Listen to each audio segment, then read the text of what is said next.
আজ চলে আসছি এক অজানা শাকের রান্নার রেসিপি নিয়ে। তবে এই শাককে আমাদের চট্টগ্রামেই বলে হাট্টুইশর ডিক।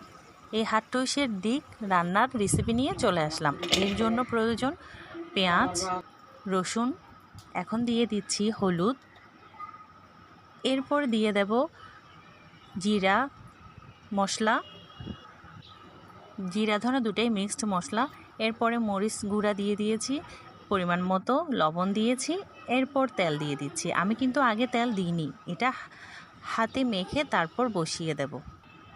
এরপর আমি ভালো করে এটা কচলিয়ে নিচ্ছি।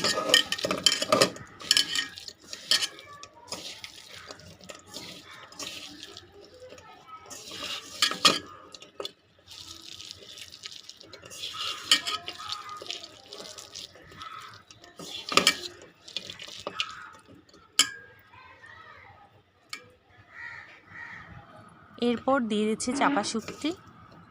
শুটকি দিয়ে মূলত এটা রান্না করে, অন্যান্য শুটকিও দেয়া যায়, তবে আমি এই শুটকিটাই দিয়েছি। তবে চিংড়ি শুটকি দিলে একটু বেশ ভালো গন্ধ আসে এবং মজা হয়। এরপর এটাও মেখে নিলাম। এরপরে দিয়েছি পরিমাণ মতো পানি দিয়ে আবার মেখে নিয়েছি। এরপর আমি চুলায় এটা বসিয়ে দেব। বসিয়ে দেওয়ার পর কিছুক্ষণ জাল করে নিয়ে বুদবুদ করে নেব। মূলত এটা তেলে না দিয়ে আগে কচলিয়ে সব কিছু হাতে মেখে তারপর আমি কষিয়ে নিব। এবার এই যে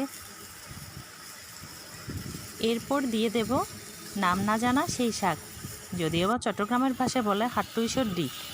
এই হাট্টুইশর ডিকটা আমি দিয়ে দিলাম।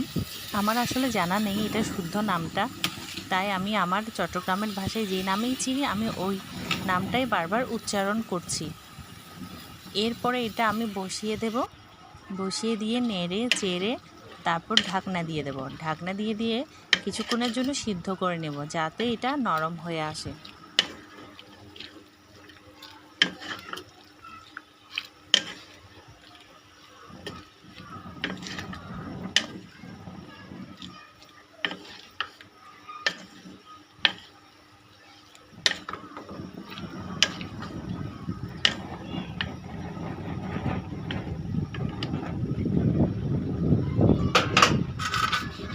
নাড়াচাড়া করার পর ঢাকনা দিয়ে দেব।